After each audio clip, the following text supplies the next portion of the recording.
La résidence officielle du maire et de son adjoint sera bientôt reconstruite. Annonce faite ce jeudi 20 juin 2024 au maire de Goma, le commissaire supérieur principal Kapent Kamant Faustin, par une délégation de la société Terre Business SRL qui va exécuter ses travaux en collaboration avec ses partenaires et l'office des voiries et drainage OVD. C'était à l'issue de l'audience leur accordée à la mairie de Goma. Peu après, la délégation a effectué une descente sur l'espace où sera érigé des bureaux des conseils communaux au sein de l'ESC Goma avant de se rendre au marché Virunga et au quartier Mabanga Nord pour l'étude de faisabilité des travaux d'aménagement des avenues dans cette entité. Le directeur général de Terre Business, M.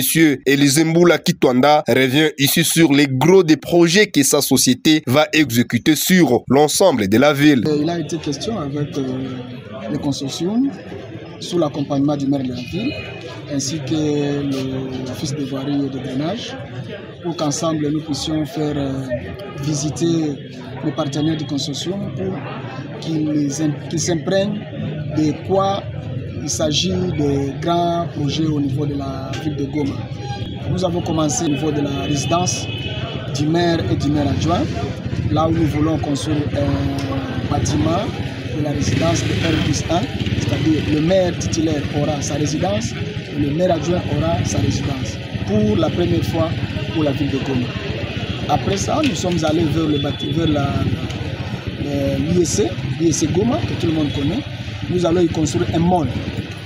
Le mall, salle de plénière pour le conseil urbain, qu'on venait de mettre en place pour la ville de Goma.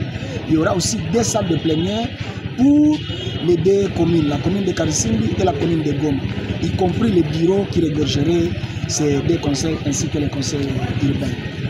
Donc, après ça, nous sommes allés voir le marché de Virunga, que nous avons visité, que nous avons lancé la semaine passée avec l'autorité provinciale. Le marché de Virunga qui nécessite la délocalisation des marchands pour leur sécurité. C'est à ce moment-là que nous avons commencé d'abord au marché et puis nous sommes allés vers le Kamouzézé, qui est un site privé des BBA, pour ainsi voir la possibilité de délocaliser momentanément pour les 12 mois de travaux du marché de Virunga, ainsi que délocaliser le marchand afin qu'il soit en sécurité et que la population puisse y accéder facilement à leur nourriture et les biens essentiels. Après ça, l'OVD nous a conduit faire la cartographie des routes que nous allons asphalter dans la ville de Goma sous la gestion du directeur Saloum. Nous avons visité l'avenue Mama Gouverneur qui prend depuis le stade de Kakatingo et qui va déboucher jusqu'à Kilidjoué. Donc ça dit nous allons faire le Bretel.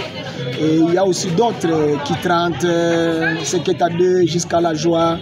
Donc en gros, c'est ce qui a nécessité les contours avec les visites guidées du maire de la ville ainsi que mes partenaires du consortium que nous dirigeons. Selon notre philosophie, on commence par le marché de Virunga ainsi que la résidence du maire et du maire adjoint. Dans les 5 à 7 jours, on pourra déjà voir les premiers signes au niveau du démarrage des travaux. L'autorité urbaine, le commissaire supérieur principal Kapent Kamant Faustin, a quant à lui précisé que le marché Virunga sera momentanément délocalisé vers le camp Munzenze lors de l'exécution des travaux. Les commerçants ou les marchands qui vont désirer être protégés parce que le chantier a plusieurs risques. L'espace de manœuvre des engins pour la construction, des deux, les intempéries, la poussière, tout ce que vous voulez, la pluie et tout, ça ne peut pas chuter sur le repas, sur le produit en vente. Et protéger aussi eux-mêmes parce qu'ils ne doivent pas être exposés aux différentes maladies. Et de ce point de vue, on délocalise. Ceux qui vont désirer, ils vont venir ici. Personne n'a le droit de bloquer la construction et modernisation du marché de Virunga. Notons que plusieurs projets seront exécutés par la société Terre Business SRL en ville de Goma, a laissé entendre le directeur général de la dite société, M. Elizemboula Kitwanda.